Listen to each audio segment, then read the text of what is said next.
All right, guys. So there's Aries. We're about ready to do the podcast. I'm up a little high. I'm standing on this chair because I want to show you the windows here at the hotel room that we're at. If you look at our window, it's half blocked out and then half open. But then if you go up to the open part and you look out, that's the reason why we're surrounded by death.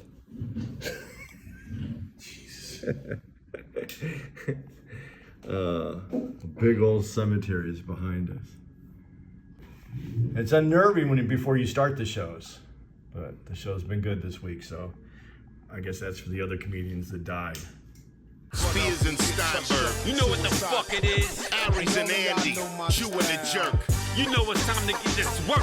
The real raw, gutter, uncut cocaine.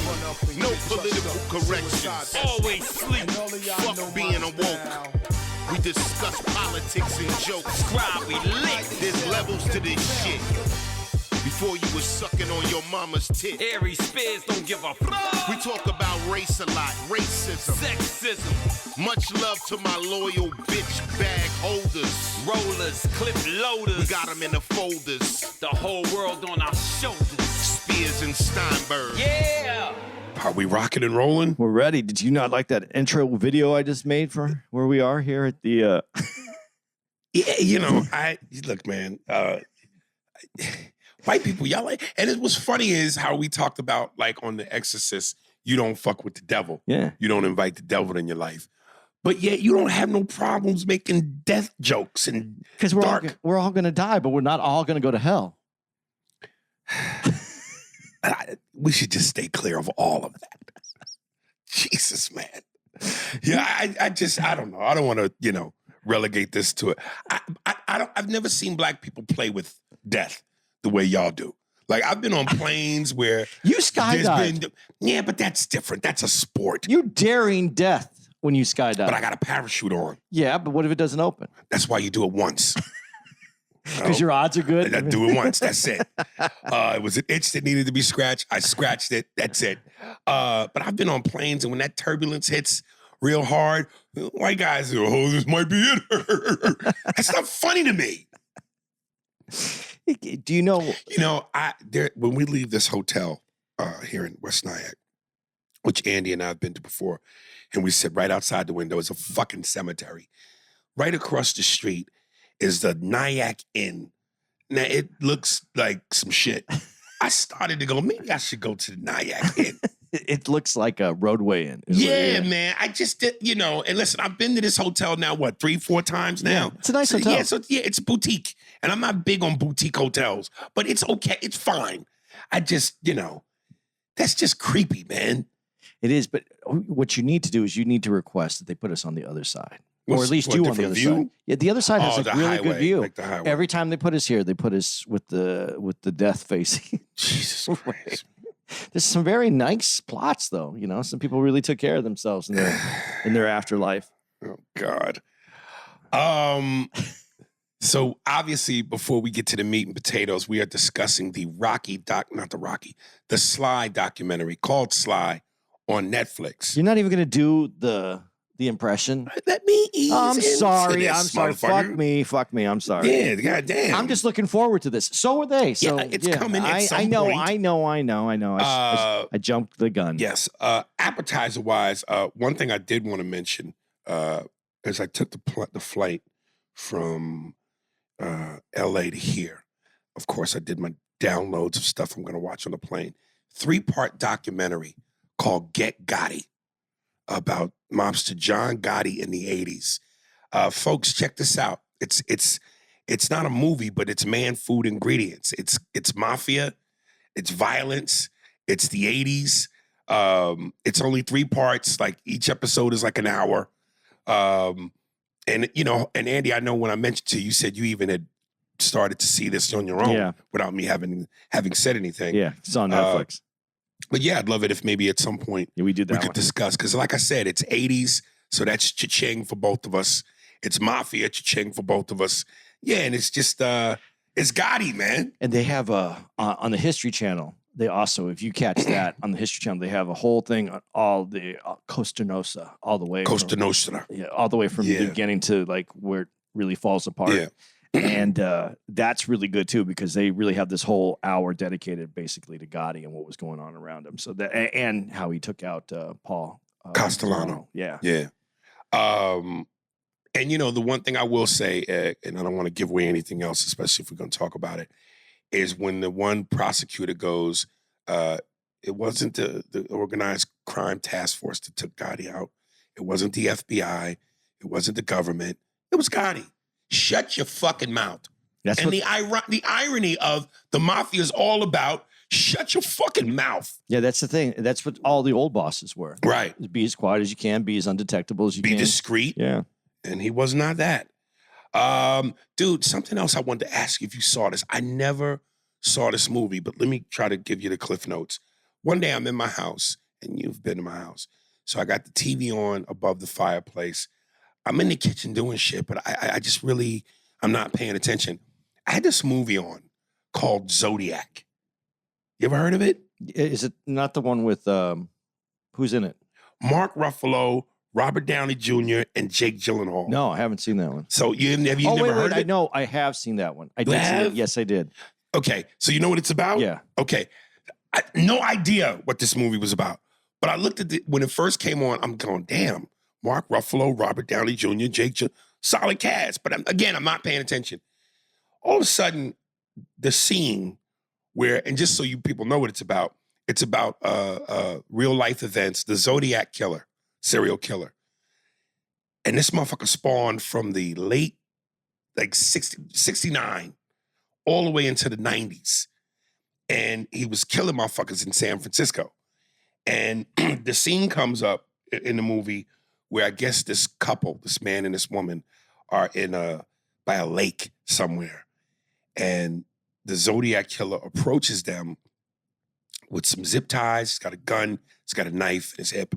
And he basically is trying to rob them, but his intent is to kill them. So he tells the lady to first zip tie her boyfriend. He gets on his knees, zip ties the boyfriend, knocks him on his stomach. Then he zip ties the woman, knocks her on the stomach. Here's what caught me. This motherfucker takes the blade out of his hip and just starts stabbing the dude in the back. And she's screaming her ass off. Then he stabs the lady in the back a couple times, then flips her over and brutally, and this is graphic, and just starts stabbing her in the stomach while she's screaming. I went, what the fuck is this? Like, it was jarring to me how brutal it was. So I downloaded the movie. I watched the movie on the plane. It's 2.5 hours. And you said you saw it. You remember much of it? No, I really don't. Let me tell you something, man. For 2 hours and 20 minutes, this movie had me on the edge of my fucking seat. Because it took forever for them to expose who the dude was. So prior to that, dude, you are invested in this motherfucker. Not to mention the performances are fucking phenomenal. The ending was so unsatisfying. For 2 hours and 20 minutes, they had me on the edge of my seat. And the way this movie ends, I wanted to throw my fucking iPad all over first class. It was so unsatisfying, dude. How could they take me on this journey to leave me like this? Yeah. And I don't want to say when I say it stunk, not the movie. The movie for 2 hours and 20 minutes was awesome. But that ending, dude. It's like, imagine a woman blowing you and you are about to come and she goes, gotta go. You never get to come. You felt all the sensation of the blowjob, but the climactic ending is the jizz, either on her face or in her mouth. And you don't do either one. Oh, man. I'm laughing because those were the only two places that you could finish. Wherever you can finish. You don't finish. As long as you finish. You don't finish. Yeah. When you first brought it up, I thought you were talking about the one with John Leguizamo, who did a Zodiac movie too. I don't know about that. Which was different. But this one is there's a lot going on. Oh, it was such a great movie, man. Oh, but that ending was so. All I remember is not liking it that much. Maybe because of the ending. That's all I remember. Yeah, that was the only reason for me not to like it. All right, meat and potatoes time. Hey, yo! Yeah. Sly on Netflix. You know, I thought that this was going to be like Arnold. And was Arnold's called Arnold? Yeah, right? I think it was Arnold. Yeah, man. Nah, I don't know. Matter of fact, I'm almost positive. Let's see. But go on. Keep going. So I'll look. Schwarzenegger documentary. Dun, dun, dun, dun, dun. Arnold Schwarzenegger. That's just all you going to put? No. Let's see. See, they're giving you his. This is why I beat you. Because you said something where they just going to give you his filmography. If you specifically go, Arnold. I didn't put it in Google. Arnold Schwarzenegger documentary. Siri, nigga. Here are some Arnold Schwarzenegger documentary selections. Okay, you win. No, I haven't found it yet. Yeah, but I want to know what is FUBAR? Did you see that? Fucked beyond all recognition. Yeah, but did you see it? No, that's him? Yeah. And it didn't even pop up on my shit. It had Pumping Iron, The Game Changers. This is stupid. I'm pretty sure it was called Arnold. Okay, so we just know it's the Arnold. All right, so I'm saying that to say, dude, these dudes, and this was like my first note off the top. These dudes are in such competition with each other. Even now, at old age. Like, Arnold's is called Arnold. His is called Sly. And I can't help but think that he only did this because Arnold did his. Same fucking network. Or what is it called, a network? Streaming. Streaming service. But the difference is Arnold's was a 3-parter. This is just an hour and a half, one and done, which I thought was done rather nicely in the hour and 37 minutes, to be exact. Arnold's was more Arnold, like it was bigger. It was more flashy. I had the bigger muscles. I had to have the bigger documentary. Yeah. It had all the flash about Arnold's career, where this was where Sly's. This is more personal. Right. So I thought this was nicely done. I got to ask you a question though before we get into the documentary. Though. Yeah. I'm not shitting on Sly. Mm-hmm. What about his face though? Like now? Yeah, like you can see there's little plastic surgery stuff that he's I don't think so. You don't think his cheekbones look a little like he enhanced him or pulled something back or did something? Nah, I think Sly is such a man's man. Him and Arnold, they accept their fates visually. I don't know. No, I don't think it looks Sly's like something was done. Nah, I just think that's an action hero. This, But is that what you want? You want your action hero to get old, right? I want Burt Bridgewater, nigga. But you want man. But you want to go ahead and be natural. Don't do it because once you get the surgery, now you want some pussy shit.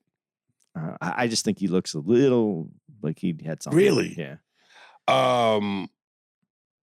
Something that Arnold Schwarzenegger pointed out that we talked about in the car on the drive to the club that I didn't realize, and I said, it reminded me of when I was in Montreal for the comedy festival. And by this time, the Montreal Comedy Festival didn't have the cachet that it once had. Like, it literally would make careers for people. If as a comic, you went down there and killed. Now, let's be honest, by the time I went to it, long after it had lost its cachet, it was just a retreat for the agents. It was a fun party weekend. They had comics come there and perform, but it just wasn't like Aspen was in the beginning, and Montreal in the beginning. It was just a place for agents to get together, have drinks, and wild out. So I remember Barry Katz was talking to me, Barry, man. And he said, Aries, if nothing else, you've accomplished something great in your life.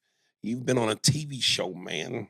Most people go their whole careers and never get on a TV show. You've been on more than one, even though the Underground wasn't nearly as successful as Mad TV. Point is, I've done it once.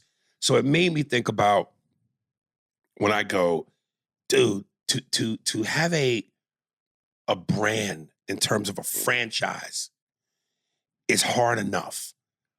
And I didn't even think about it till Schwarzenegger said it. But I go, just like when you look at Harrison Ford, up until, obviously 3 parts, Han Solo, and fucking Indiana Jones. A lot of guys don't have more than one. He had 2. Stallone, Rocky Rambo.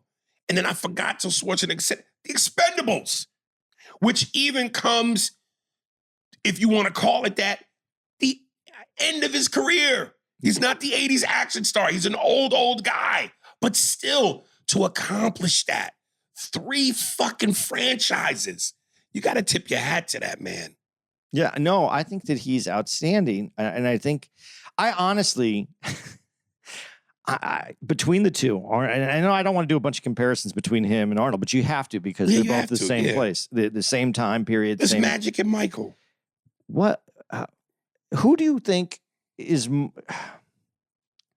I don't think that Sylvester Stallone, as much as he could be a great actor, I'm not going to say great actor. He's a good actor. He's a sufficient actor, but Arnold has that voice that keeps him from being like taken seriously as an actor. You know, no matter what, he's going to have that. Yeah.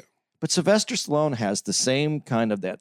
And then they explain that in this too. Yeah.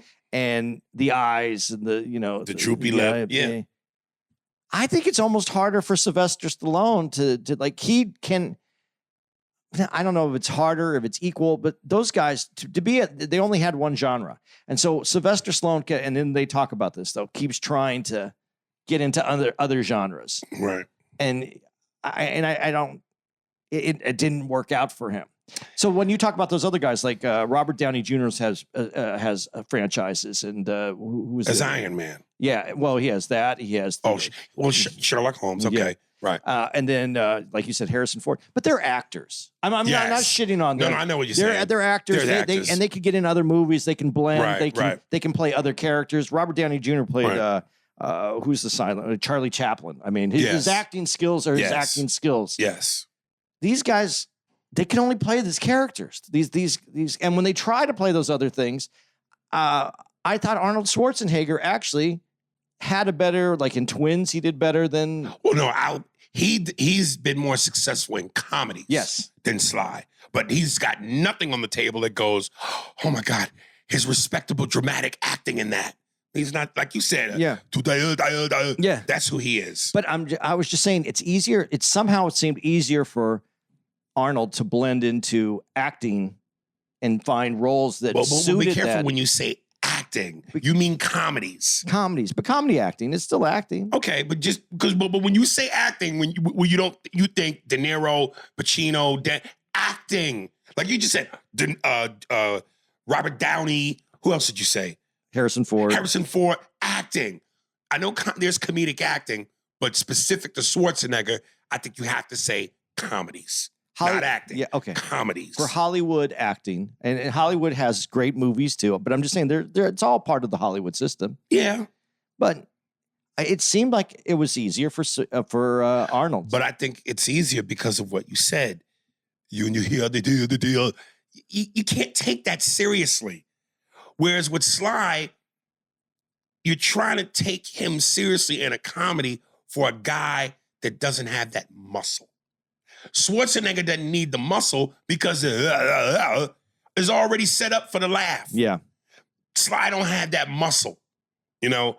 But I will say, listen, Sly's ability to direct, produce, write, star, that's where I tip my hat to him, man. And because, you know, when Schwarzenegger said it, and I've heard other actors say it, but he said it best when he goes, when you just are acting, that's all you got to worry about. When you produce, direct, write, star, you don't get a break. It's 24/7. You don't have a family life. From beginning to end. That means editing. Your family don't see you. And when you work on a movie, you're doing 12-hour days. So by the time you get done, get home, even if it's an all-day shoot, by the time you get done, get home, and you got little kids, they're in bed getting ready for school tomorrow.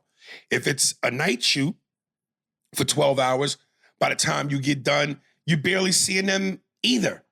So the fact that Sly could wear that many hats is a testament to the motherfucker was a hard worker, and he was a creative force.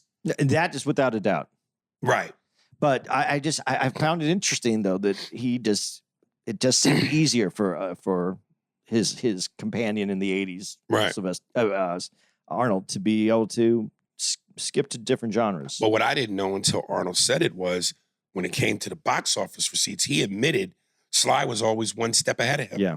You know, he said once Sly packed on the muscles and became those characters, they were really in competition because it was like whatever Arnold would do in terms of box office receipts, Sly would edge him just a little bit.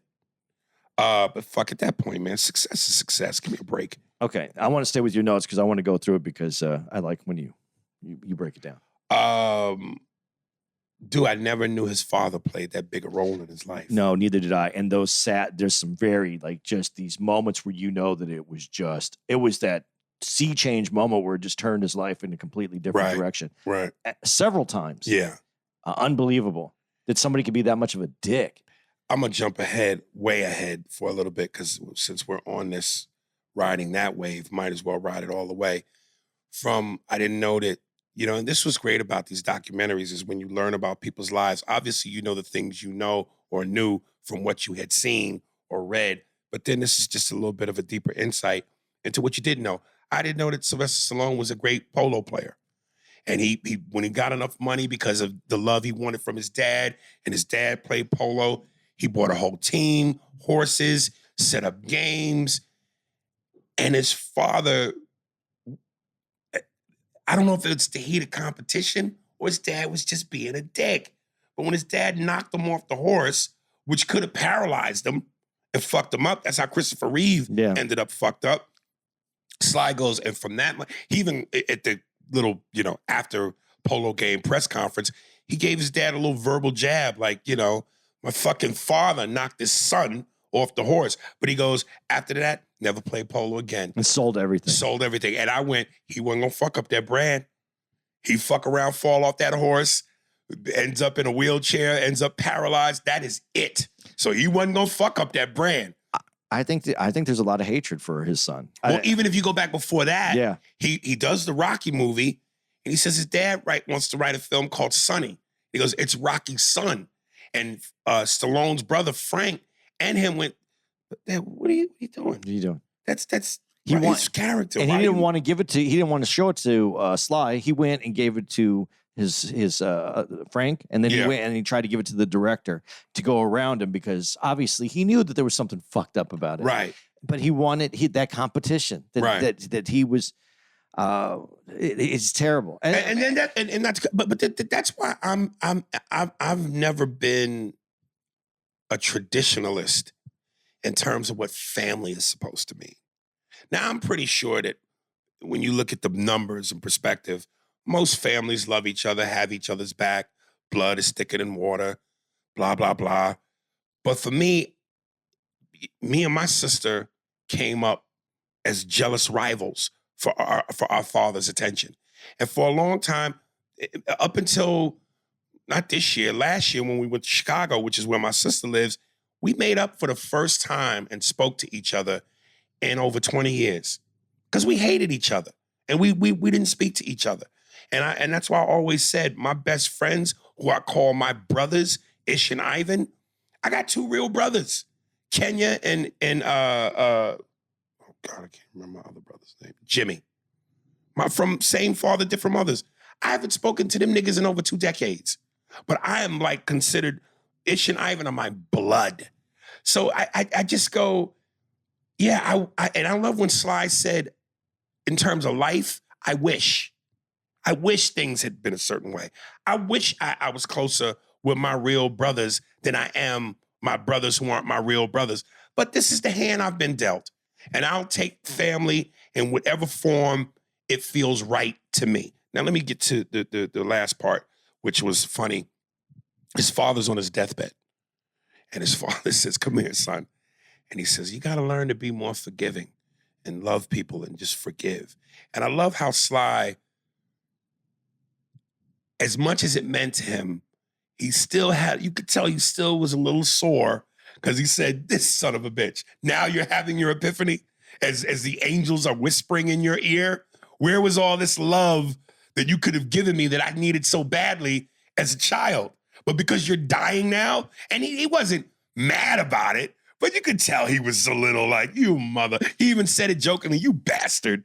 You know, when he said that, and I was watching this, a lot of focus on what was said. I think that Sylvester Stallone was an incredibly gracious, good person, because at that moment when he said that, to me, I got a completely different meaning from that. Really? Yeah, because when he said that, he goes, you got to learn to be more forgiving. And Sly took it as like, oh, he's having this epiphany. You got to be forgiving. You got to be. I think that his dad was telling him that Sly needed to forgive him, his dad, for his transgressions. Oh, so you need to be more forgiving. In other words, forgive me. Yeah, forgive me. Right. I don't even think it's not other people. Not ever the people. Okay. Not everything to anything it is. I think his dad was just a fucking dick from the beginning to the end. Even at the beginning, when we didn't even touch on this, Sly's mom is left on her own. She has to go to a hospital that helps people that don't have money. That's where he was born at, and then that's how he got his thing on his face. That's why he had that. The lip is from birth. The dad was a piece. You know what? If he loves his dad and he wants to remember him that way, I can't shit on his dad for him. I'm just going to say I view that man in a different way than he did, even at the end. If you had faced exactly those same circumstances, would you still have that position? Knowing his dad, if your dad is on his deathbed and he's saying to you about being more forgiving, which means be forgiving to him. Listen, his dad could have just said, which I think he should have said, I'm sorry. I'm sorry for the things I did. I But hope you can be more forgiving than I've been in my life. Right, but instead of saying I'm sorry, which even feels a little like a dick move, he's putting the onus on, you need to be more forgiving. Forgive me, but I'm not going to apologize. But again, my question, had that been you, is that still you feel that way? I think you let people go because there's nothing you can do. It's not going to change anything. I think you let them go because they're going. But I wouldn't have been as gentle in my documentary about how I felt about him. You wouldn't have been as gentle, meaning I would have said the truth. I wouldn't have laughed when I called him a bastard. I go, he was a fucking dick to the end, is what I would have said. Right, but at the moment, if he's saying to you, I would have let him go out gently. No, but would you have hugged him and kissed him? And I don't know about kissing. I would have given that hug goodbye. I would have given that hug goodbye, like goodbye, right. Goodbye. Oh my God. I'm almost dealing with something like that now. So I'm very in touch with what's happening. No, your dad's already gone. Right? No. My real dad's my. Oh, that's right. Yeah, right. he's dealing with some health issues, and we have a very strained relationship, and I'm doing my best to keep it in a lighter and not that even forgive. I don't think he's forgiven me for anything that I've done, and I'm not forgiving anything. I think we're just putting it aside so that we can have a healthy run here at the closeout. And I think that's more what it is. And, a little bit for my kids so that my kids can see him without my a dad, this is the best way I can say this. And I think this is true. A dad can be a dick to you. Like your dad can be a horrible person to you. But if you have a way that you can get past it and that he can be a better person to your kids, that's something. And so I wanted him to be able to at least be able to, have some kind of relationship with my kids before the end of this.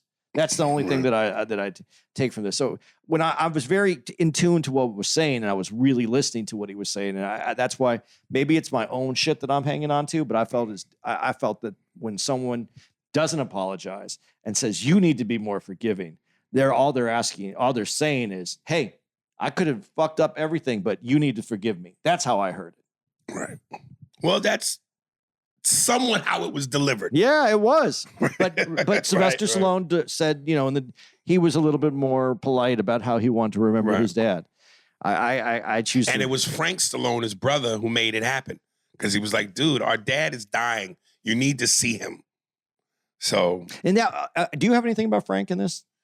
Not really, but I know I told this story on the podcast before. I sat next to Frank Stallone in first class, and he and I talked because he's a singer. He and my mom was a singer, so he and I talked jazz, Frank Sinatra.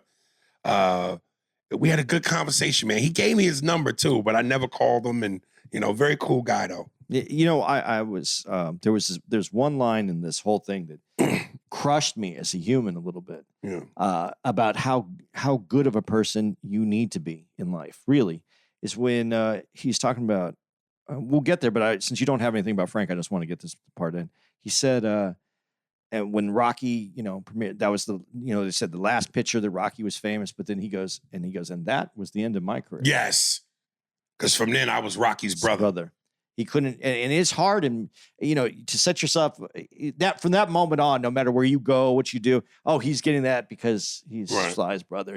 But he was already in music. He was already part of that. And to be honest, that's how I saw him when Rocky was out, and Sylvester Stallone's famous. Then you see, oh, this guy's doing this song, and you go, Rocky's brother. What's he doing this song? It's almost the blessing and the curse, because whether you're the brother or the sister or the son or the daughter, when you are a iconic, big, major star, the siblings have it rough, man. Look at the history. Rain Pryor, Richard Pryor. Tony Rock, Chris Rock. Charlie Murphy, Eddie Murphy. Sly Stallone, Frank Stallone. Very rarely do you get two people who make it equally with that kind of. And usually, let's be honest, though, I think part of that is the talent level isn't as good. But very rarely have I seen two siblings make it at the exact equal level and have equal talent.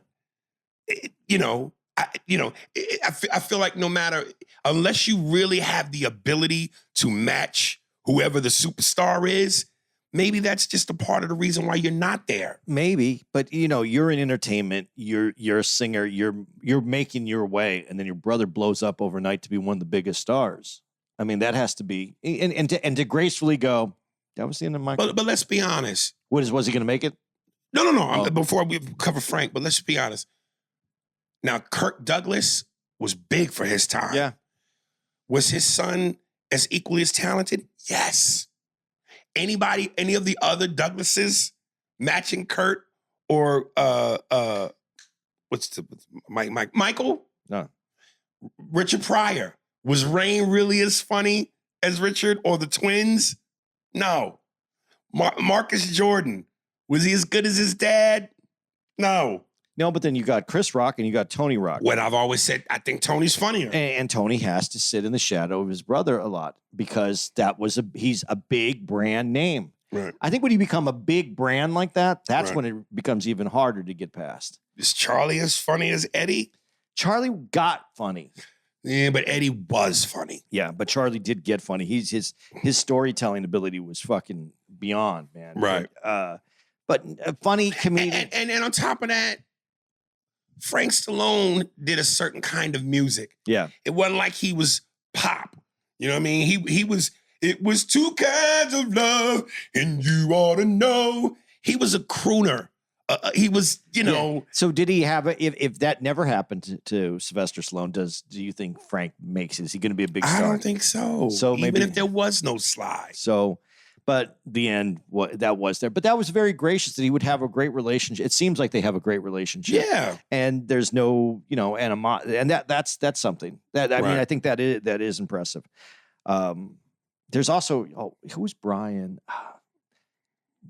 Doesn't curse, Brian the comedian. Brian Regan. He has a brother. Never knew that. Yeah, and his brother's really funny, and you're going to be really, and I feel really like a dick right now because I can't remember his name, but I couldn't remember Brian Regan's name right now either. So, but you knew enough to say Brian. Yeah, I'm trying to remember his brother. His brother is really funny, but he's never going to hit that Brian Regan. Right. But he's really funny. He headlines, but he's. Other comedians though. Who was Chappelle's writing partner? Neil Brennan. And so Kevin Brennan is his brother. I never knew that. Yeah, his brother was doing comedy before him in New York. Right. And it's funny. A lot of people don't like him, but he's, it's hard. Sibling. So this is a very difficult, but his brother, I brought it up because I really thought that when you watch it, he has that one line and he says, and that was the end of my career. And there doesn't seem to be any malice. Hatred. Maybe I'm speaking out of turn because I don't have a sibling that's some major star. So I wouldn't really know how that feels. But I also go, if I had a sibling that was a Sly or an Eddie Murphy, and I don't know if this is lazy verbiage, but at least, nigga, take care of me then. Like, if you that big and you that rich, nigga, make sure I never have a day where I go hungry. No, but to go to your point though, what you just said, when he's having problems with his dad, Sylvester Stallone, Right. it would be like if your mom took you out, what she did, and reins on you because you could be successful, just don't be more successful than me. That's what Sylvester Stallone's dad seemed like. And your mom obviously wasn't. She helped you go forward. She didn't try to. Right. She wasn't worried about if you were going to cast a shadow. Right. It's fantastic. I think it would be fantastic for your kid cast a shadow. I mean, how much ego do you have that if your kid gets big, you can't go, yeah, I fucking made that. Yeah, man. Listen, the one thing that's always been prevalent in life, especially in this business, because all the things that are involved, money, fame, power, it can divide and break families. And you would think that bond, just off the sheer fact that we are family, nothing breaks that. But this business has a way of putting all that to the test. Well, this is more than the business with his family because his dad wasn't really doing anything. He was just going to do whatever, he was just mad that his son was doing something and tried to jump into it. But we spent a lot of time on that, so we'll keep going. Jay-Z has a quote. There's two great quotes that I love. One from Jay-Z and one from Mark Cuban. Jay-Z has a quote where he goes, life doesn't happen to you, it happens for you. And it made me think of Lords of Flatbush in regards to Rocky. Up until Rocky, anything that Sly had done, no one was taking him seriously. No one wanted to cast him. Again, the eyes, the droopy lip, and all of that played a part in how Rocky manifested itself. Stallone's desire, his drive, his unwavering his instinct to stand firm in what he believed, not sell out for the money. So it took all that other shit to help make Rocky happen. So that's why I love that quote, life doesn't happen to you, it happens for you. Everything that's happening is happening for your benefit, even if you can't see it or believe it, which a lot of times I think I fall prey to that. And then Mark Cuban's quote, you only have to be right once. I love that. It's like when I said I love Warren Buffett's quote, if you can't control your emotions, you can't control your money. And I've experienced from firsthand, stop arguing with these niggas on Instagram. Because the way I've got everything set up now, the monetization via Facebook, TikTok, Instagram, and I want to thank all the fans because these clips that I'm doing now are helping. It's working. We've added shows, more shows are selling out, which means more money in terms of merch, more money in terms of what I get from the gate. So Aries, control your emotions.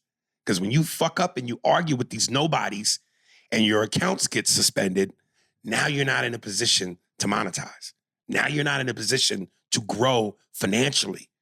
So when Mark Cuban goes, you only got to be right once. And listen, I've been wrong more than I've been right, which I think is most people, especially if you're trying to be an entrepreneur and reach any kind of success. But I'm sitting here like, dude, I feel like between the Vlad TV interviews, the growth of the podcast, the clips, and I got this app, which I'm weeks away from putting out. I just got to be right once, and everything changes. Rocky was Sly's moment of being right. Not just pulling back and not letting them buy it. $500,000. You have no money, and they're at that time, and they're giving you $500,000. You damn near rich. And he fucking stood firm. And then took the challenge of doing it with almost no money and making the movie. That's putting Rocky. balls on the table. That's yes, Rocky. Yeah. That's the guy, the fucking nobody that goes for it all and wins it. Well, and what I really like, and I'm sure it's in here, but Sylvester Stallone, the person, the notes of his life are in all the Rocky movies. It's the state where he's at emotionally. His emotional notes are in every stage of the movies. I'm so glad you said that because I'm going to jump to that note. But before I do, let me say this. Like, this is why people, I listen to me. And this was kind of alluded to in Rocky when he goes, my agents were giving me scripts, play it safe. Play it safe. Yeah, they want to play it safe because they're thinking about the dollar. Sly is not wanting to play it safe, which is where the real money is, because when you take chances, that's when brilliance happens. And that's when real creativity flows. So in that, I'm just sitting here going, don't listen to people. I mean, yeah, there are certain times maybe you should, I mean, you do listen to people, but go with your gut. Go with your feeling. Because a lot of the people that are in your ear telling you what to do and what not to do, they're thinking about their best interests, not yours. And I'm sitting here going, that's how stupid people are. There used to be a time when everything I posted on Instagram ended with, and DM me for the link to the Spears and Steinberg podcast. Follow us on YouTube at Spears. And some of the comments, these fucking nobodies would write, man, that's so pathetic. Look at you pumping your podcast. Man, you out here begging like a homeless person with a tin cup. Always talking about, listen to the podcast, subscribe. That shit is corny. You lame. And I used to respond, what's lame about making money? And even though it might be pennies on the dollar now, okay, you got to crawl before you can walk. But the bottom line is, and this is what people like Stallone and Arnold, visionaries, you petty motherfucker, you simpletons can't see what we see. You don't feel what we feel. So yeah, call us what you want, but at the end of the day, I'm gonna be making money while I sleep, while you get up to fucking wake up and go be told what to do by your boss. So we're making money off the podcast. We start making money off YouTube, monetization. So all those DM me for the podcast, they're gonna pay off. And again, what part of the game is that? You're knocking a grind? You're knocking making money? It's the dumbest shit I ever heard. What I think is really funny is, as a comic coming up, and I heard this from other comics too, but this is kind of what you're alluding to, people saying this. As a comic, you have to do promo, you have to go market, you have to, pass out flyers, tell people to come to your show, bring people to your show when you're starting out. You started out different, so it's different for you, but you're an open mic, you're trying to bring people to a show. They say, hey man, you got to bring a few. So you're out there, you're promoting, you're pumping up, and people are like, man, I'm not doing that shit. Why am I going to bring people? Post it on your social media, do stuff so that you can get people to come, more people come to the open. No, I ain't doing that shit. I finally said to one guy who said, I don't do that, man. There's no reason to do that. I'm not going to help you promote your show. You promote your show. And I go, dude, when you're on the road and the headliner shows up at ABC television at 5 o'clock in the morning to pump their show, they're not doing promotion. We all promote. We all do what we need to do to get more people. Just because, and you have to pass out flyers because you can't get a TV spot. On to promote your shit. Show. Right. If you had the ability to get that, sure. Now you don't have to pass out flyers. But until you get that, go pass out your fucking flyers. Listen, the goal is to get to a point where you're a Chris Rock and a Chappelle. They don't do TV. They don't need to. No. Once the name is announced, the show's sold out. But until you get to that point, yeah, you got to work. And all that they did to get to that point is the promo. Their name becomes the promo. Right. So until you get to that point, pass out your fucking flyers. I love when Will Smith, I think the story goes, Will Smith went to somebody's studio early in the day, but before they really blew up, and was like, basically, you niggas wear all these diamond bezels and chains and iced out shit to kind of promote who you are, to bring attention to who you are. He said, my face is my chain. I don't need to wear that jewelry no more. I'm so big that my face does what the chain is supposed to do. Yeah. So until you get to that point, you got to do work. But like I said, what part of the goofy game is this? That you niggas are knocking a hustle. Yeah. A grind to make money and get to the next level. What goofy shit is this? Lazy shit. Ugh. So yeah, Sly was right once. And that being said, once you're right, if you right on that, you never have to look back again. The rest is history. So just be right once. And but I do remember when Fist came out after Rocky. Oh, dude, but listen. What was it? Fist and Paradise Alley. Paradise Alley. Dude, and Sly said something when he went, people think that once you get to the top and you become this star, that it's easy. And where I wrote it down. It's not what you expect. Now, obviously, I'm not there. I've experienced some moments of success and continue to, but my ultimate goal, I'm not there. But I went, what the fuck does that mean? I love when he said, this is what he said, because I remember, I put this in here for this. He said, the air is thinner. He goes, and there's not a lot of people up there. It sounded so lonely and cold when the way he said it. It's lonely and cold down here, man. Yeah, but when he goes, but you don't have the, there's less people to trust. There's less people to go to. There's less people that are in your circle. There's just less of it. I thought when he said that the air is thinner and there's not a lot of people up here. Like he said, it's lonely. I think okay. And then I felt like I started to get a glimpse of understanding what he might have meant. Because again, I didn't know Paradise Alley and Fist came after Rocky. 2 bombs. The way I saw it was Rocky 2, and it was nothing but just a gradual climb up the mountain higher and higher.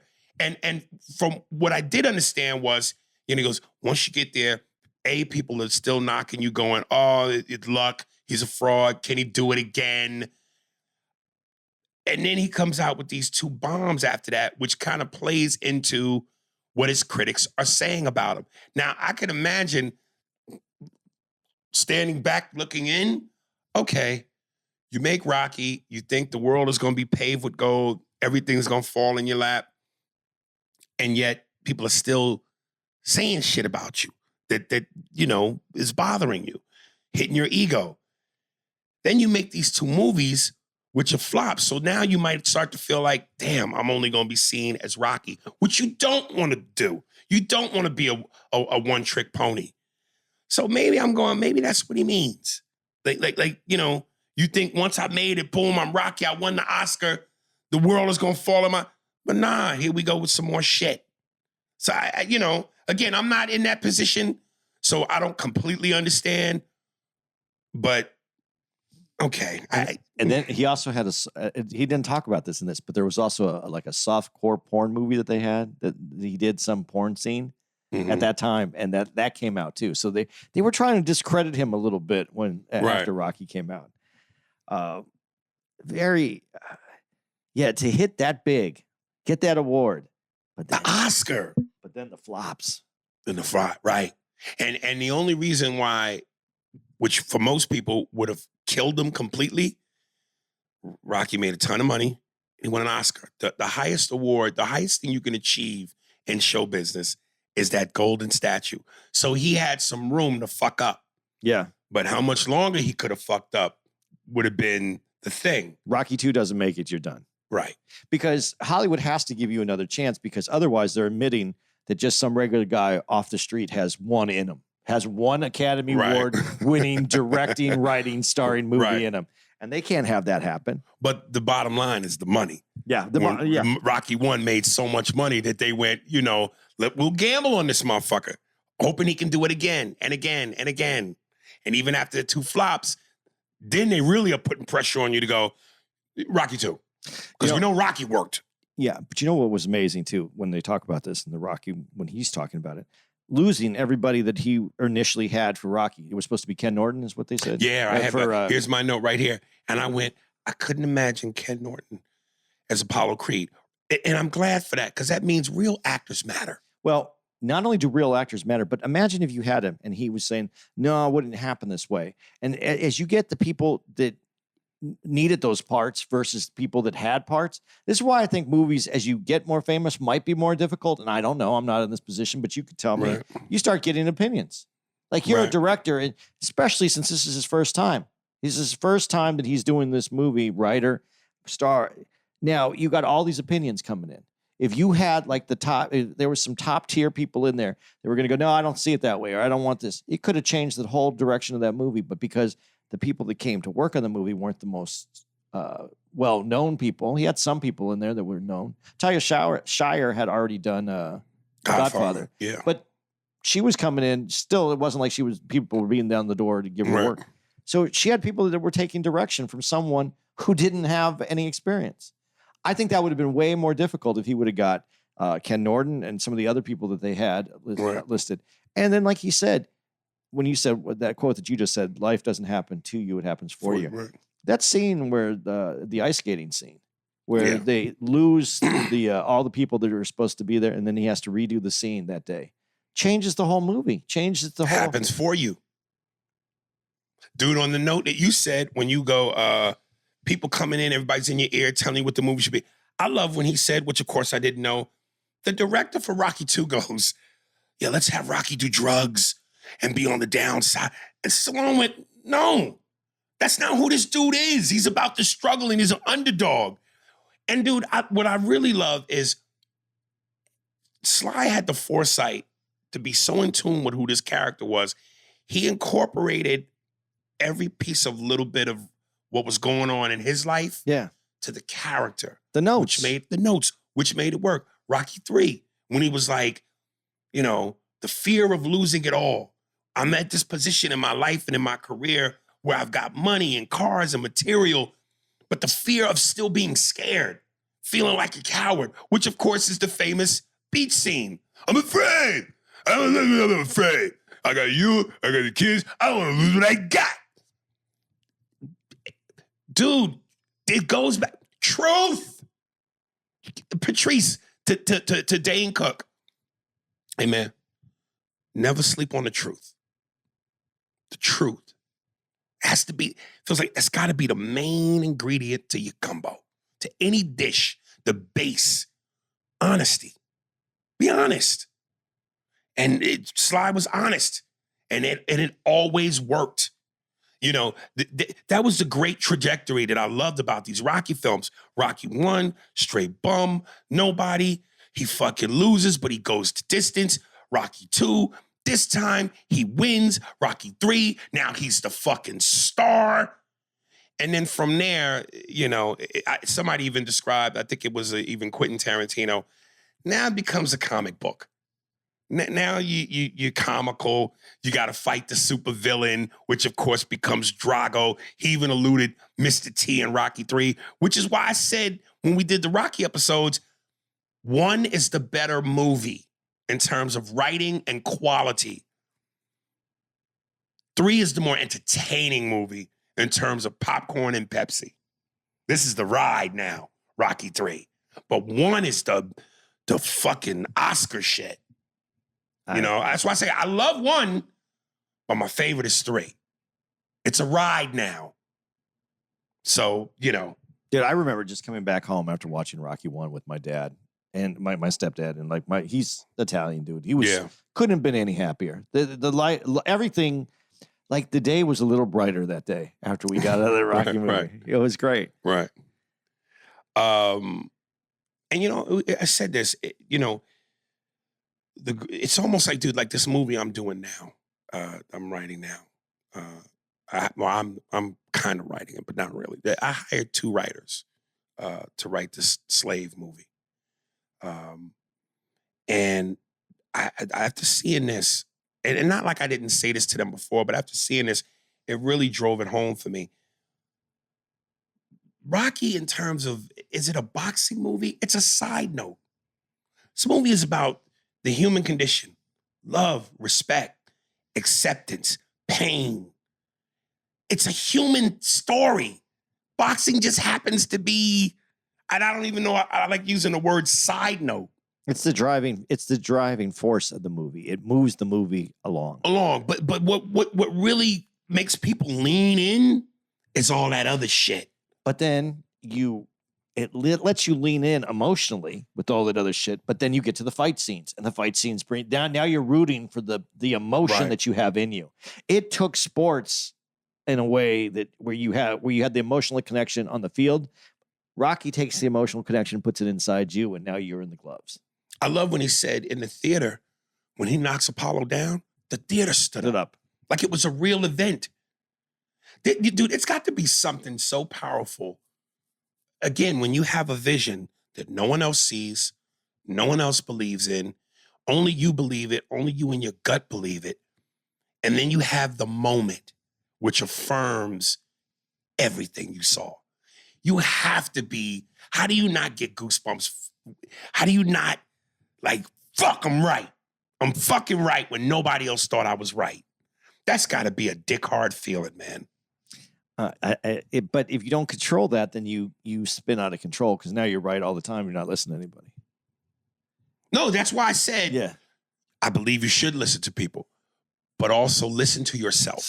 And that was Sly's word. Listen to yourself from time to time. Yeah, you have to. But, other people do have certain good people have good intentions for you. So sometimes you have to listen. Doesn't mean you have to do what they say. You just have to hear it. Right.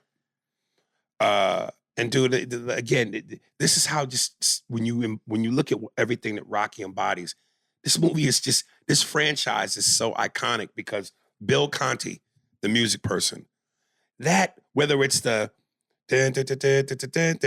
or that doom doom doom doom doom doom doom doom doom, you can't separate that. That music is just as iconic to that movie as the character itself. That's like Star Wars. Dun, dun, dun, dun, dun, dun, dun, dun. You can't have one without the other. No, but it's really funny because I bought the Rocky soundtrack back when Rocky came out. And if you read it, Sylvester Stallone tells this whole thing about the music for it. And then he gets to the very end and he said, it was the perfect music for this movie, whatever. He gets throughout this whole thing. And then he says, and I just didn't know how he got it there. And then I realized, oh yeah, he's Italian too. Like there was this whole Italian movement going on. Right. But it says it in the sleeve of the original Rocky album. So I just thought that was funny. Because that, again, it made my dad happy. Yeah. Light's always brighter when your dad's happy. Dude, and I told you this yesterday, just a little side note. I did, and it's amazing, no matter how much you've seen things, every time you see it again, you may notice something different. As many times as I've seen all the Rocky movies, I didn't notice this until it was on yesterday on HBO, Rocky 1, 2, and 3. And that scene where he gets out of the hospital and him and Adrian are walking, it's snowing, they just finished talking to the agent and the other lady that was with the agent. And they're in front of the tiger, and the tiger's in the background at the zoo. And Stallone goes, I was wondering if you don't mind marrying me much. And she goes, yeah. And he goes, I'm a promise to be a good guy. I gonna leave no hair in the sink. And after he says that, he pats Tyler Scher on the shoulder. And this is what great actors do, man. I don't know if it was a real moment where she felt it or she played into it. Either way, it works. But I didn't notice it till just now, and I've seen this shit 1,000 times. She does a little subtle, she doesn't say ouch, but after he slaps her arm, she winces and rubs it a little bit like, nigga, that hurt. And then shortly after she agrees to marry him, he, like a caveman, throws his arm around her neck like, hey, Adrian. And he yanks this bitch with a brute force. And I just go the same way when he was talking to Gans in Gaza and the church after he gets married. He goes, what are you going to do with your money, Rock? You want to put it on the streets? Invest in condominiums. Tell you the truth, I never wore one. Rocky's big, lovable idiot. He didn't know his own strength when he patted her chest, patted her arm, and threw his arm around her neck. And I just go, that's you knowing your character so well that Rocky loves Adrian. He'd die for her. He wouldn't try to hurt her ever. But he's so unaware that he's this big, strong goof that he does that. And she, as a great actress, played into that. He's playing a giant puppy. Yes. Like a Great Dane or something like that. You know, even better than that, he's the tiger that Mike Tyson wrestles. Okay. The motherfucker could kill you. But, it's just it's not trying to kill you, but sometimes you may just take a little paw to the head. Right.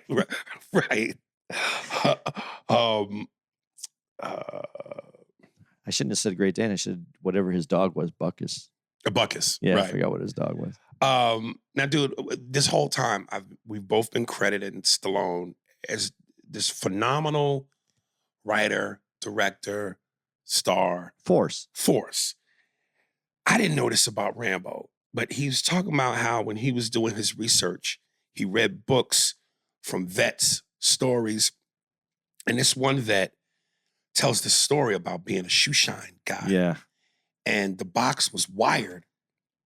And when you open the box, boom, it blows up and blows the guy's body into pieces. His legs are gone. It's the kid, like the kids. Like The kids. Kid opened up the box. Kid opened up the box.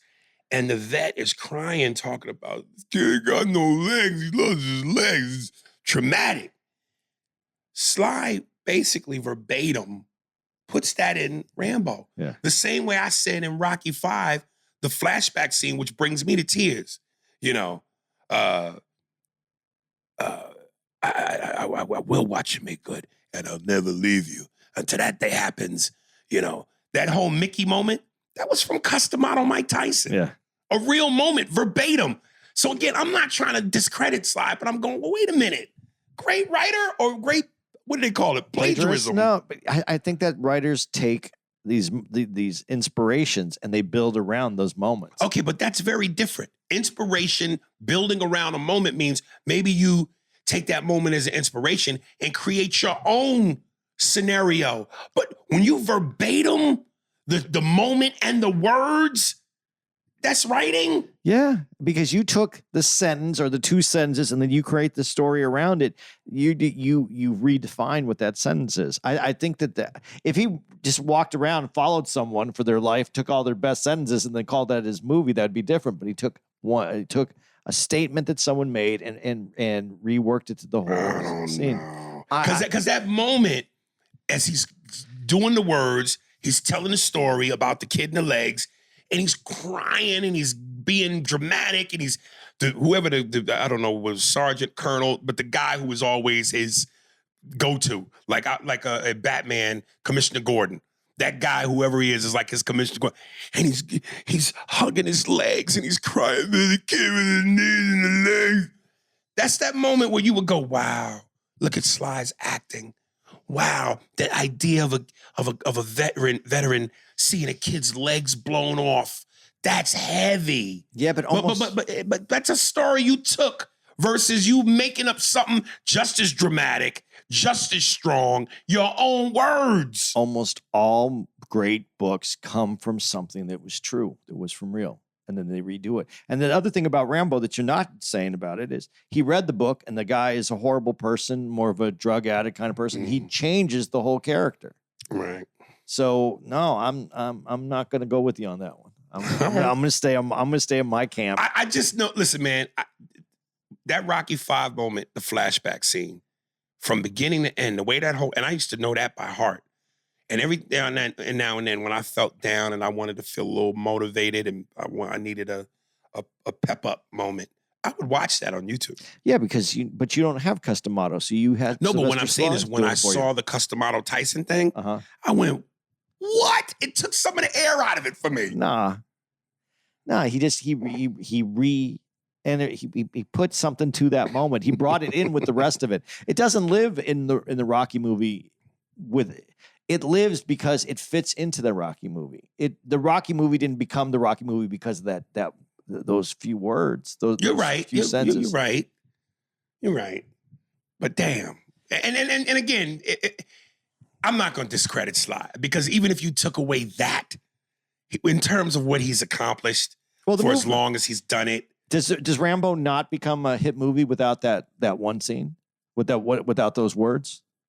No, it still was a hit. Yeah, so it like I said, it's built. It adds to, it adds the color and the poignancy of what Sylvester Stallone took from that to put into the movie, and then he had to reinterpret it. I don't think it's a bad thing. I think it's good when you can bring some real life, take some real life experience and add it to a fictional character.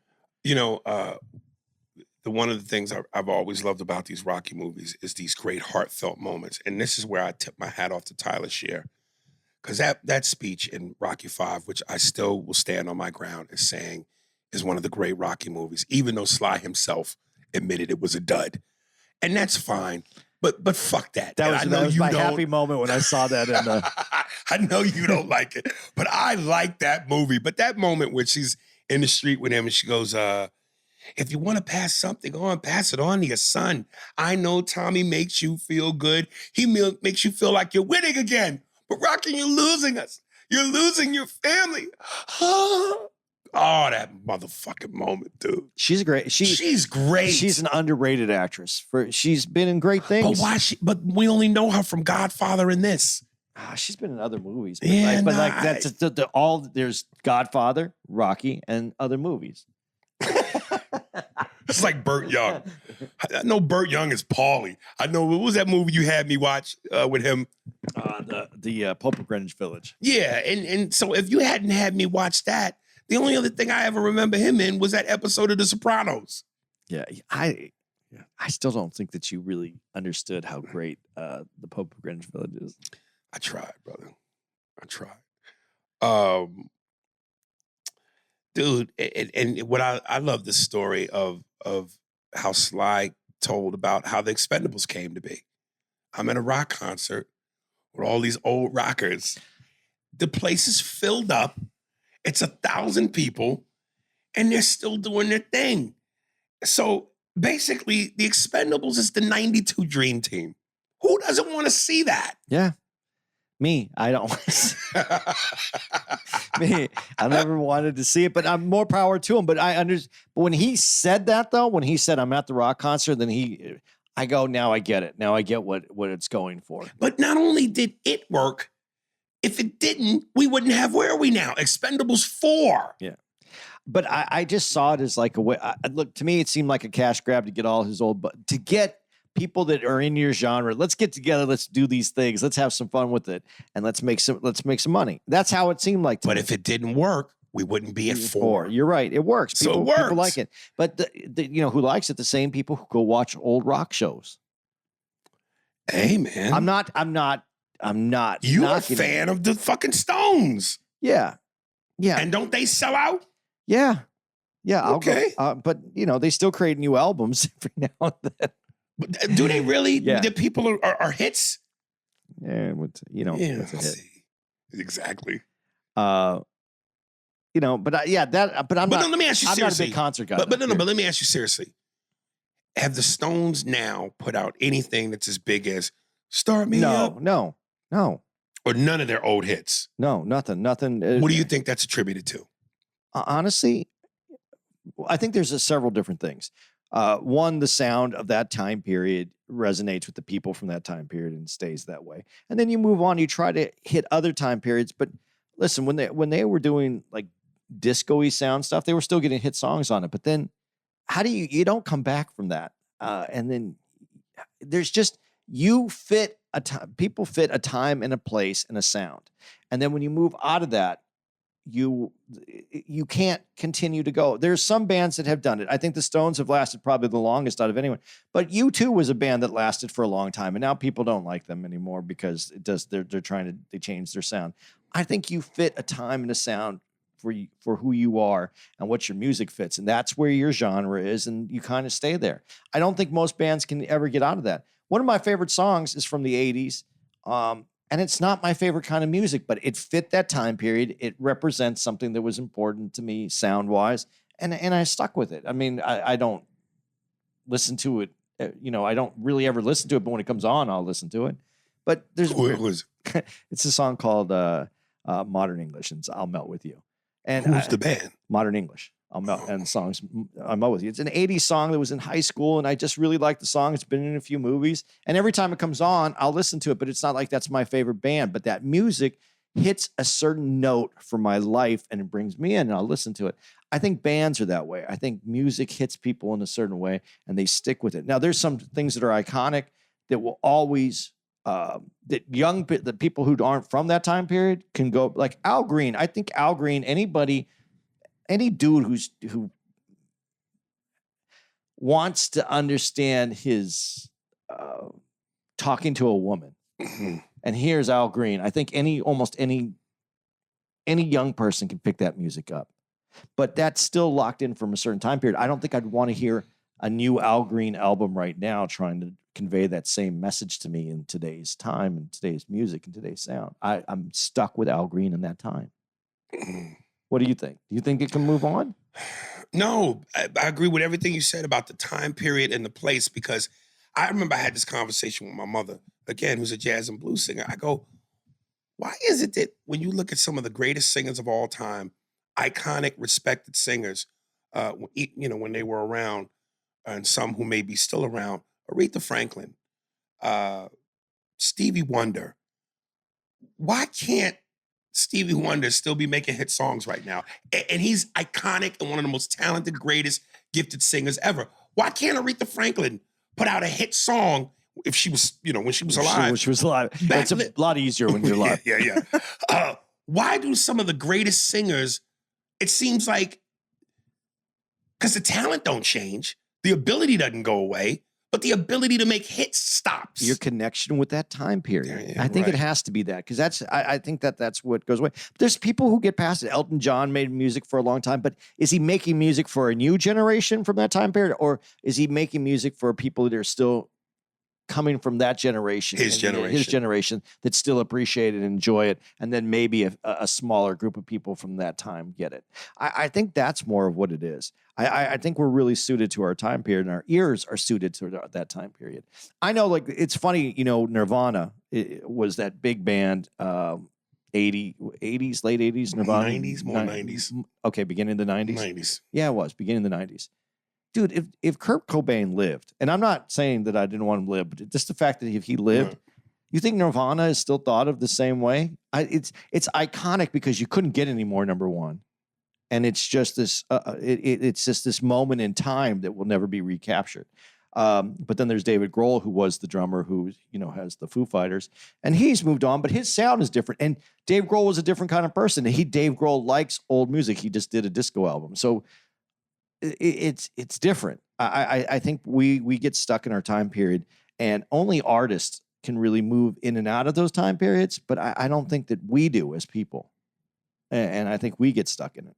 So bringing it back to Sly with the Expendables, because obviously, yes, you had your Magic Michael and Bird and Bruce Willis, Schwarzenegger and Stallone, but then they would also throw in some young people, like when they threw in Ronda Rousey, when they put in Jason Statham, when they put in, I forget the boxer's name, I think it's David Ortiz or whatever it is. They put in some young blood too. So that being said, you can't get the four unless you're tapping into this young generation too, right? Yeah, I think you're right. Yeah. And I think they need that. There's a little bit, like I said, there's a little bit of the younger generation that will grab onto it, but it's still the people from our area that are watching that movie. Right. My last note, I love it, the end, because this is such a conundrum. This juggling act that you have to do where he goes, if there's some regret, it's that, could I have been a better father? Could I have been there more involved, had more of an impact on my kids' lives? Yes, and that's one of the things I regret. But I think it's impossible to do both. I think it's impossible to be this juggernaut star. The bigger you want to be, the more success and wealth you want to attain. I just don't see how it's possible to be supreme at both. To be that star, to be that juggernaut, and to be this wonderful, loving, always attentive there dad and husband. Something has to sacrifice. And my question always becomes, I know the kids and the wife may not like it, but would they be willing to trade in this lifestyle they have now for that father that's always there and attentive? You know what? I don't know how anyone does it. And I don't think that I can put this on a career of acting and trying to because I don't know. I'm going to say something that maybe I'm completely off on here, but Mr. Rogers. I don't know if anybody do you know anybody who can complain about Mr. Rogers as a kid? That you remember Mr. Rogers? Yeah. Is anybody going to say he was anything bad about Mr. Rogers? No, I don't think they did. He wasn't. That's why the Tom Hanks movie. His son didn't have a connection with him the same way. The other kids all over the world had a connection with him. Right. So how You know, it's hard to put anything on it. I don't know why things happen the way that they do. But if Mr. Rogers isn't connecting with his kid, right? How do you? But what's the trade-off? What is this kid getting from his dad being Mr. Rogers? His dad was successful and better life, whatever he needs, whatever he wants. So that's why I'm saying I know that on one end the wife and the kids will complain, but I would ask the wife and kids, all right, so do you want to trade in the greatest education, affordable education, the lifestyle, the big house, the cars, whatever you need? You want to trade all that in for a motherfucker that's always there? Well, that's the thing. Mr. Rogers apparently had time for so many different people, but didn't have as much time as his kid wanted. Dude, I think that when you're, especially in this business, I can't speak to what it's like to be the most successful lawyer or the most successful doctor. And I would imagine that from everything I've seen in the movies and on TV, that's very time consuming too. It is. But show business is a different animal. And the rewards that you can reap from juggernaut success, well, what do you want if you're the family? You want the rewards or you want the home dad that's there all the time and attentive? But you ain't living the same. You don't have access to what you have access to now. The money ain't the same. So what do you want? Well, I think the other side of that too is there's a lot of kids that would like their parents to give them a little bit more space and not be so attentive and not be there all the time. That comes in the teenage years. No, but I'm just saying. Shut my fucking door, Mom. I think there's a balance to being a parent. It's white kids, by the way. Balance to be a child. I think we do the best we can, man. That's it. And I don't. But going back to Stallone, I mean, yeah, maybe he wants those things. I think he has different regret. And here's the problem I'm having. I want to have an honest moment about this Sly special that we just watched this time. I think the documentary is disjointed. I think it was supposed to be multiple episodes. And I think there's some honesty issues with this. He doesn't talk about his son that much in this. No. Talk right up once. Doesn't mention his mom at all. Yeah, and this is a very important. His son, though, that's a very important moment when Sage dies in his life. You know, that is a very affected moment in Sly's life, and that was kind of glossed over. I thought it was really glossed over for how critical that moment is. Right. Like you said, his mom.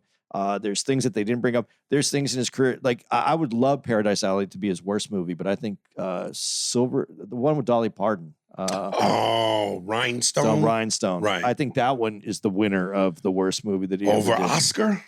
Maybe. Well, Oscar's there. Oscar, Paradise Alley, and Rhinestone are like they're all. You're not throwing Fist into that? No, Fist actually had a purpose, and I think Fist. If he would have released Fist at a different time, I would have liked him to have been a little bit older, and if he would have done Fist then, and give it some, a little bit.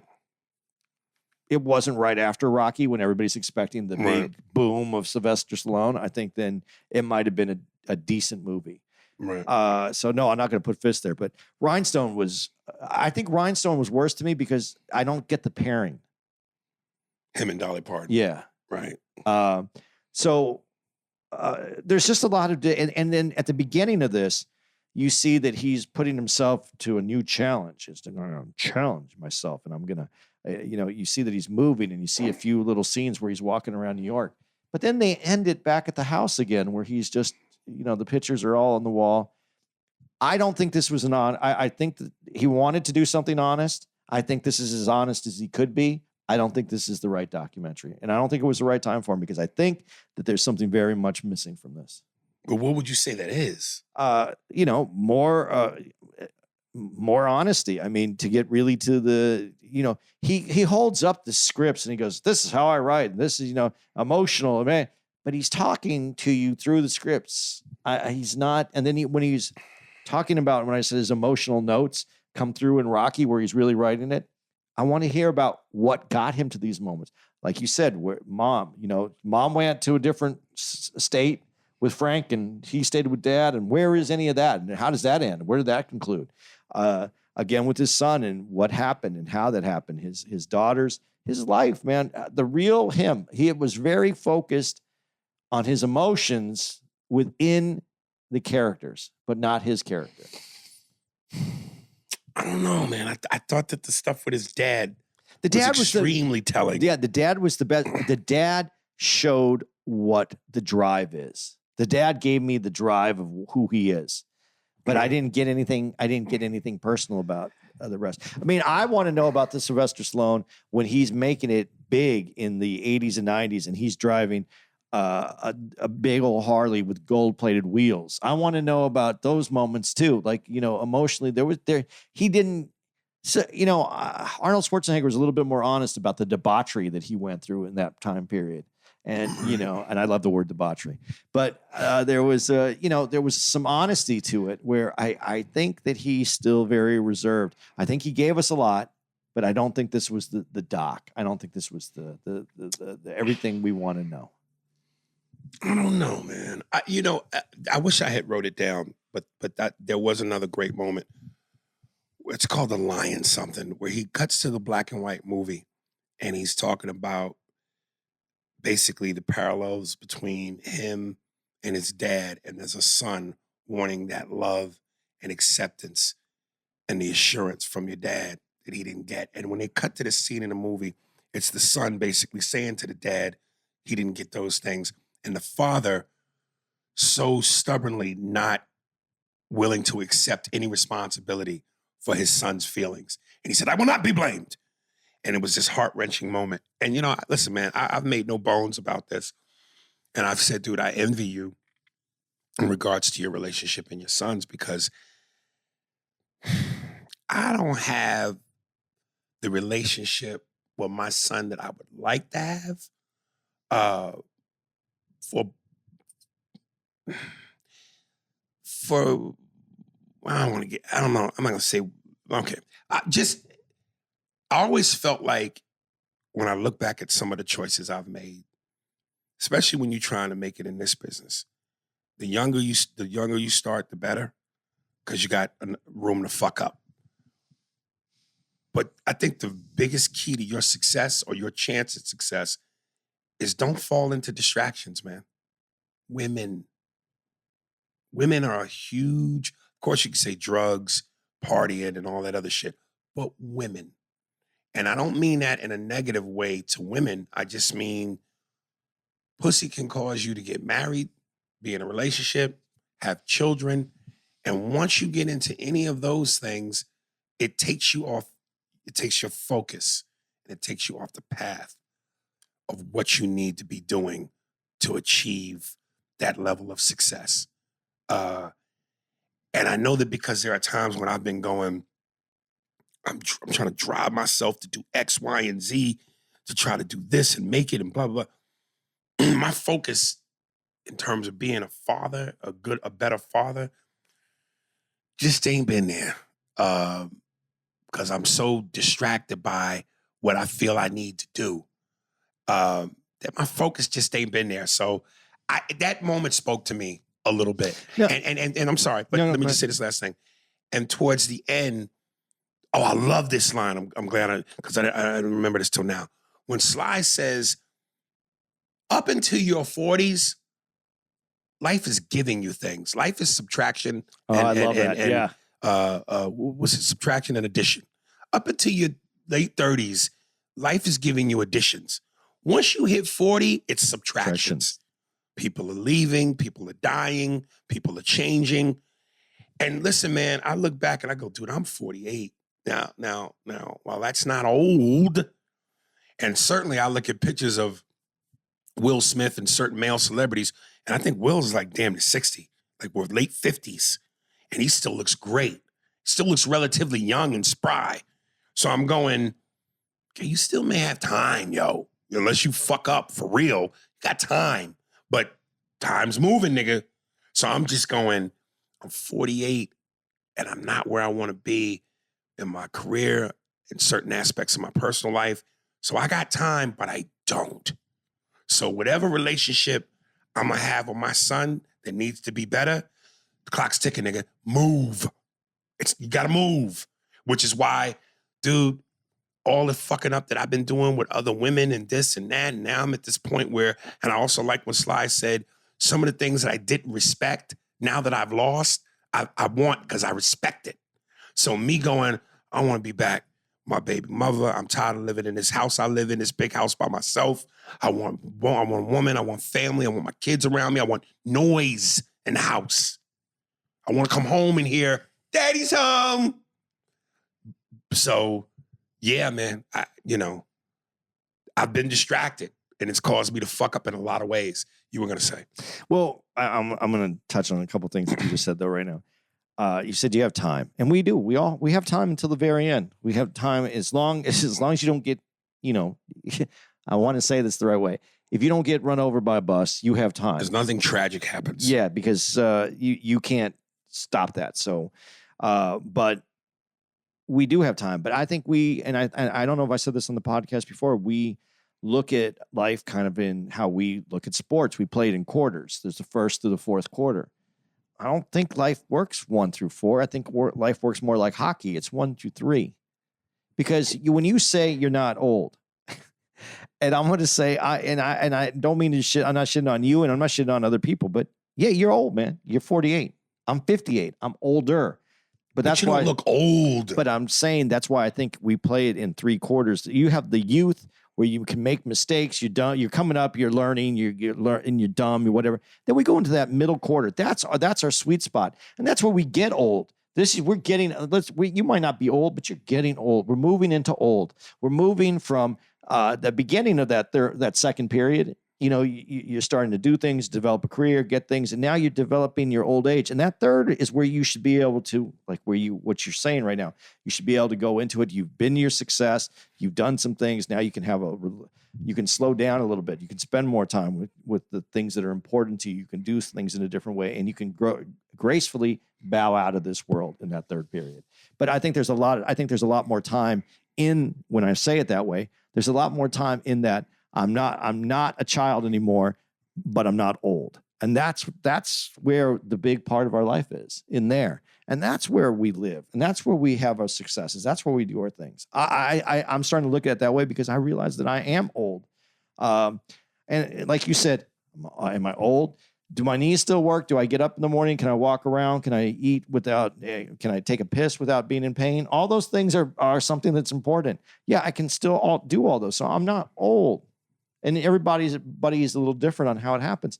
But I'm moving in that direction where I have to think about how I'm going to feel, what I'm going to eat now, what you're going to do. That's why I'm trying to get in better shape. I'm leaving that second period. I'm moving into the third. And so that's just life. But when I'm saying what you said, I'm not disagreeing with you about Sylvester Stallone in this, where I'm not saying that he was dishonest. I'm just saying I don't understand how it starts off when you're moving and then they leave you back at the house with the pictures on it. It's almost like I'm moving, but I'm not moving. I told a story, but did I finish it? Is there another piece to this? Is there another part that he's going to tell? Because I don't think this was the all-out honesty. I think the part about his dad, I think that he got off his chest.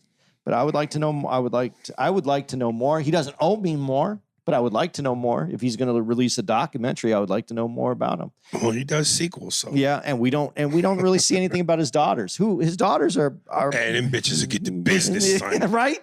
But we didn't really discuss them either. He didn't discuss his feelings about his daughters or. I think he's so overly protective of his daughters.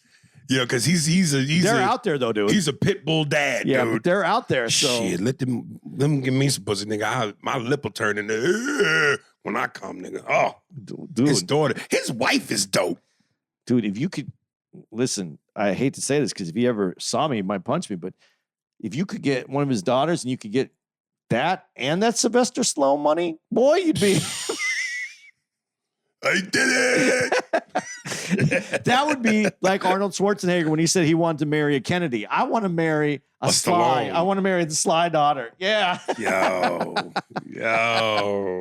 Tara, I'm sorry. I love you, but this is economics. You know what I mean? She's a lawyer. She could broker the deal. That's it for me, man. Yeah, that's all I got. But I'll give you some dates. Yeah. Ladies and gentlemen, we ask that you please like and subscribe to our podcast. It's important. Tell some other people to like and subscribe. Whatever you need to do. Just, Aries is telling the truth, man. We're getting we're making some moving forward. We're moving on up. But we need your help, man. Fish don't fry in the kitchen. The beans don't burn on the grill. And then it dip, and they're trotting up that hill. Now we up in the big leagues, getting our turn and bat. As long as it's me and you and me, sugar, there ain't nothing wrong with that. All right. Let's do it. November 10th through the 12th, we're going to be at the Improv in Tampa, Florida. November 16th through the 19th, we're at the Ontario, California Improv. Very excited to get back there, guys. Looking forward to seeing you. November 24th through the 26th, we're going to be at the San Jose Improv. Haven't been there in a while either. I'm excited. I like all these dates that we have coming up. December 1st through the 3rd, we're going to be at Tacoma Comedy Club in Tacoma, obviously. Is that the kitchen? Yeah, that's Soul Food Kitchen. And we'll be out there. We're going to have our, I'll definitely have my chicken fried steak. Chicken fried steak, man. You do the white gravy or the brown? It depends. Breakfast or lunch. Brown for dinner. White for breakfast because I like it with the eggs, the yolks and the white. Oh, I thought that was your host schedule. No. White women for breakfast, black women for dinner. If I had that kind of pull, that would be interesting. December 7th to the 10th, as I said before, we were going to be at Magooby's. That date has been moved to January. I think it's the first or second week in January. Please switch your tickets over. December 15th to the 17th, we're going to be at Summit in Fort Wayne, Indiana. December 21st to the 23rd, Bricktown Comedy Club in OKC. And December 28th to the 30th, looking forward to seeing our good friends in Washington, D.C. Improv. Dude, I think strangely enough, I'm kind of looking forward to Fort Wayne. I kind of like that spot. I wasn't mad at that spot. Yeah. I got to get my ticket for it. Yeah. Every now and then I like seeing white hoes with piano teeth. They were nice to us. They were nice to us out there. I know. Yeah. But we'll get your tickets, man. We're excited to see you guys. This has been a nice swing. We've been really enjoying the road right now.